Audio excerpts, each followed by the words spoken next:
Here's a video explanation from section 5.6 on rational functions. And mostly we're try and figure out some examples of where they come from, but also how to draw their graphs, how to get a rough sketch of their graphs like we did for polynomials. And a rational function is, in general, it's just one polynomial divided by another polynomial.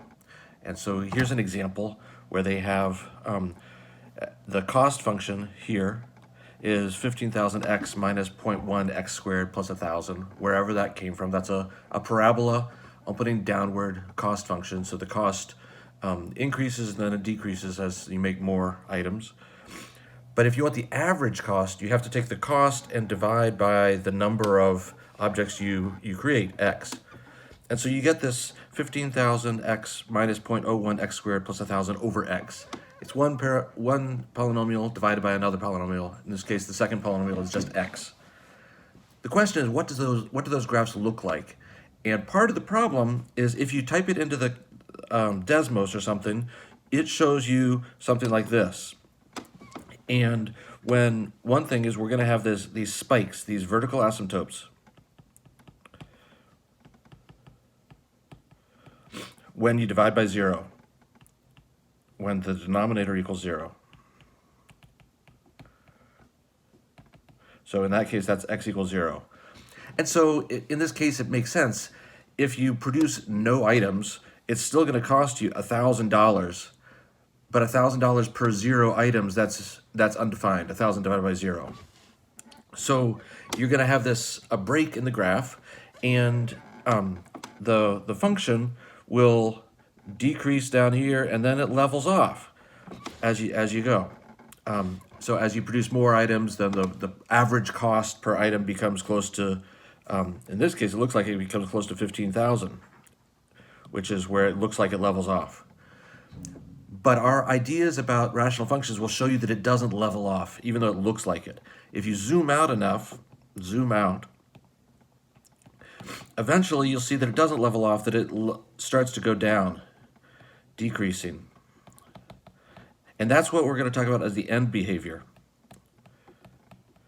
The graph for large as x goes to infinity, as x gets bigger and bigger, as x goes to infinity off to the right-hand side of the graph, we should be able to look at that function and tell you, does it go positive, does it go negative, does it level off, does it do something else? And those are the three options we'll talk about. So let me give you an example of another case where rational functions might show up. So suppose you're going to row your boat on a river upstream and then back downstream from your house to your friend's house and back. And it's 10 miles upstream and then 10 miles downstream. And if the current is going 4 miles an hour, the question is, if you row your boat at 5 miles an hour or 7 miles an hour or something like that, how long is the whole trip going to take? That's the question. And so if you think about how to solve this, the time upstream plus the time downstream. The time upstream is going to be your distance divided by your speed, miles divided by miles per hour. And if you're going against the current, your speed is x minus 4.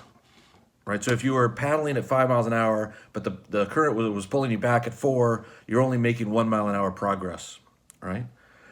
But then when you turn around and go downstream, the current is making you go faster. So your speed relative to the land is x plus 4 miles per hour on your time downstream. So you've got your time upstream plus your time downstream, and you can see that those are two functions that have denominators that are polynomials, which are just x minus 4 and x plus 4. And if you do a little algebra, get a common denominator, you end up with t of x equals this. And so what we're going to talk about is how you can figure out what the graph of that looks like. What the ends of it look like, where the spikes are, where the vertical asymptotes are. And the vertical asymptotes, here's what the graph looks like. The vertical asymptotes happen when you divide by 0 at x equals 4 and x equals minus 4 down at the bottom. And so you're going to have these spikes, and often by hand I'll draw them with these dashed vertical lines, and you can see that the graph looks like this. It has a 0 at x equals 0 because of the 20x in the numerator. But for our problem, actually rowing on the river, What happens if your speed is x equals 2? Then your value is like, or it takes negative 4 hours. Does that make any sense? No, it doesn't make any sense, because if your speed is 2 and you're trying to row upstream, you're never going to get to your friend's house, because he's going to go, you're going to be pushed downstream by the current. You're not making enough progress to go upstream. So our case, that only works if x is bigger than 4, right? And so if you're just barely bigger than 4, if you're going 4.1 miles an hour, it's going to take you a long time to make it upstream. So up here, a long time. And as you go faster, if you're going 15 miles an hour, then the current really doesn't matter too much, and you're going to go fast. So you can see the graph makes sense with the context of the problem. So our question is, given a polynomial or a rational function like that, what things do we look for in terms of how to graph them? So if we do want to graph a rational function, the formal definition that they have in the book is a rational function is in this gray box, and it's just a polynomial divided by another polynomial. But in terms of graphing them, what we really want to know are where the numerator is 0 and where the denominator is 0. Those are the key points.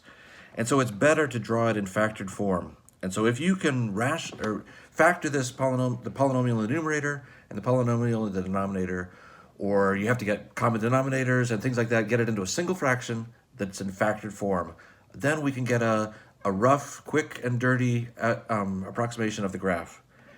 And what you end up doing is you look for three things, I'll guess. One is the behavior near the zeros in the numerator. That's where the function is going to be equal to 0. And it depends on the multiplicity. For each of the ones that are zeros, it's either going to be an opening up thing like this in here, if the multiplicity is even, if it's a squared or a fourth power, or it's going to go straight through the vertex, or maybe it has a lump to it like an x cubed or an x to the fifth. So anytime you have a 0 in the numerator, you're going to cross or touch the x-axis, and it's going to behave like a power of x at that point.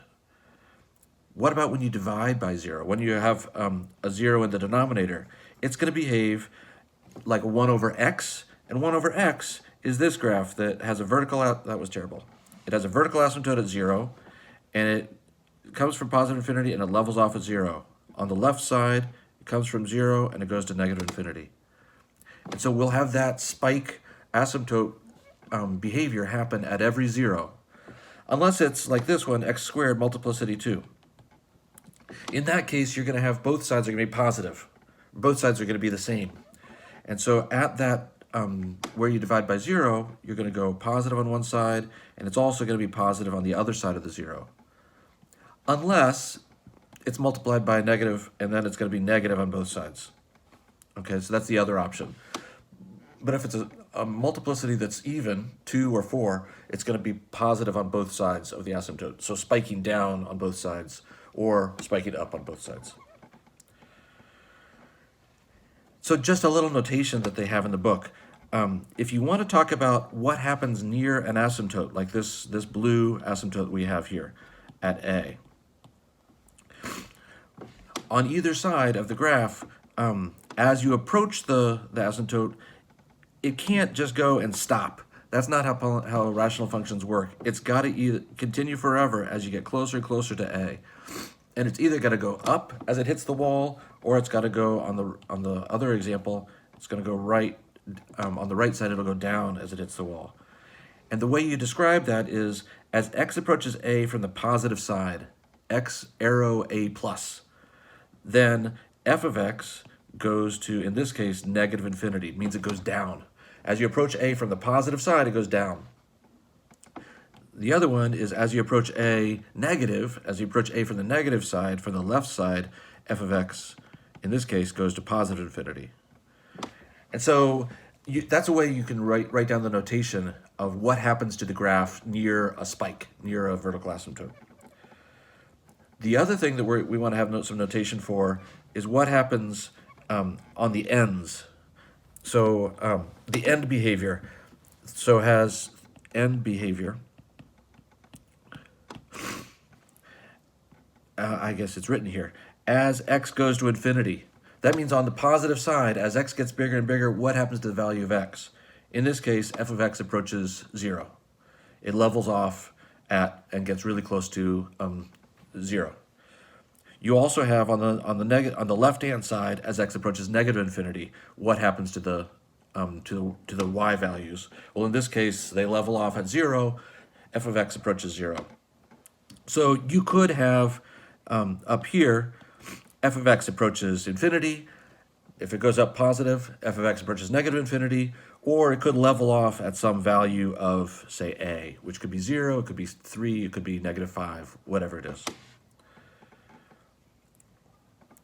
And so those are the possible end behaviors when you're looking at a function, a rational function.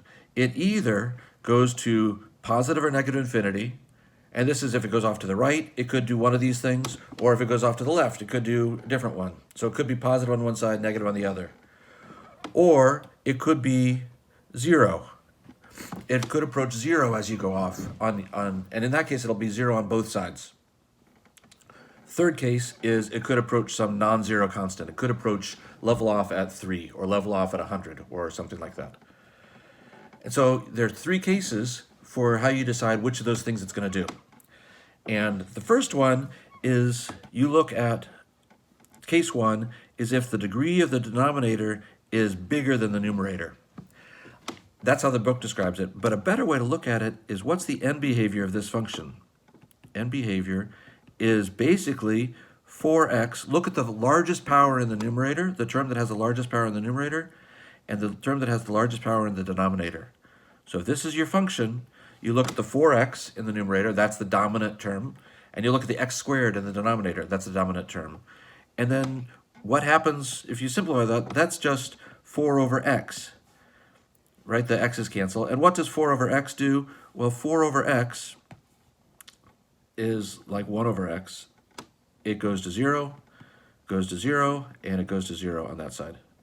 So our function will go to 0. F of x approaches 0 on this side, and f of x approaches 0 on the left side.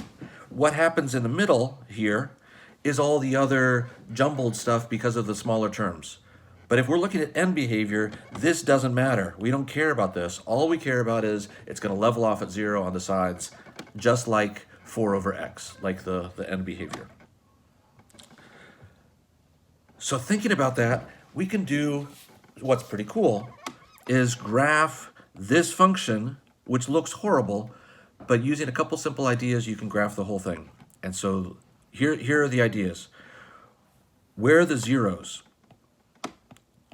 The zeros are at where the numerator is 0, which is at 2 and at -3. So you get those 2 points. Where are the vertical asymptotes? Asymptotes, and that's just in the word for spikes. So they are when the denominator is 0. So you get 3 of them. One of them at -2, so there's going to be a wall there.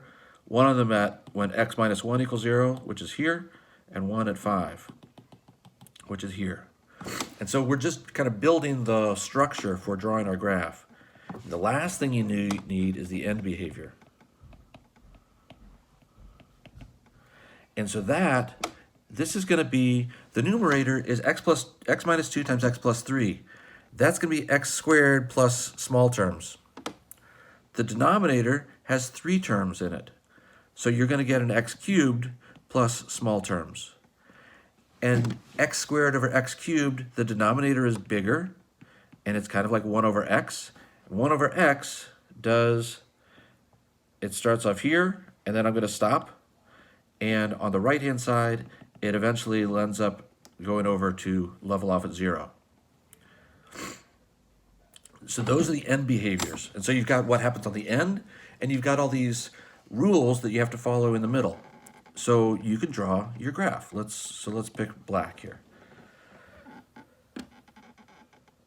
So start off coming in like this, like 1 over x. And you've got 5 things you have to observe. You've got a 0, You got an asymptote, you got an asymptote, you got a zero, you got an asymptote, and you got the end behavior. So let me erase all those. You go left to right as you hit all those. So the first thing is you have to go through zero. And then you either go up against that wall or down against that wall. But that zero, you cross right through. And when you hit the wall, you have to go all the way up to the top. And what happens near that asymptote? Near that asymptote, it's multiplicity 1, so it's going to be like 1 over x, which means one side goes up and one side goes down. If this side was up, this side has to be negative. And so now you trail along and you're on your path. What's the next obstacle you hit? You get this vertical asymptote here. And so can it go up? No, it can't, because you never cross the x-axis. So that doesn't happen. So it has to turn back around and go back down. Then that vertical asymptote, you're negative on one side, and so you're positive on the other side. So it has to come through here, go through 2, and down here. And then again, you jump to the positive on the asymptote, and you level off here. And you never cross, because you know you never cross the x-axis again. So it can't go negative there, it has to stay positive. And that's a reasonably good graph of the function. It tells you exactly where it's positive, where it's negative, where it spikes, where it's zero, what happens on the ends, and all that. Just following a few simple rules about asymptotes and their behavior. And then finally I graphed it in Desmos, and it behaves exactly like we wanted. But in Desmos, it's kind of hard to see some of the ideas. It does start off negative. It dips down and goes through 3 and then up. Then it's got this part in the middle that's upside down and never crosses, just like we have. Then it has the part that comes down, and then it has another spike for the last piece. And so it follows exactly what we had, which is remarkable that you could do that without any calculation.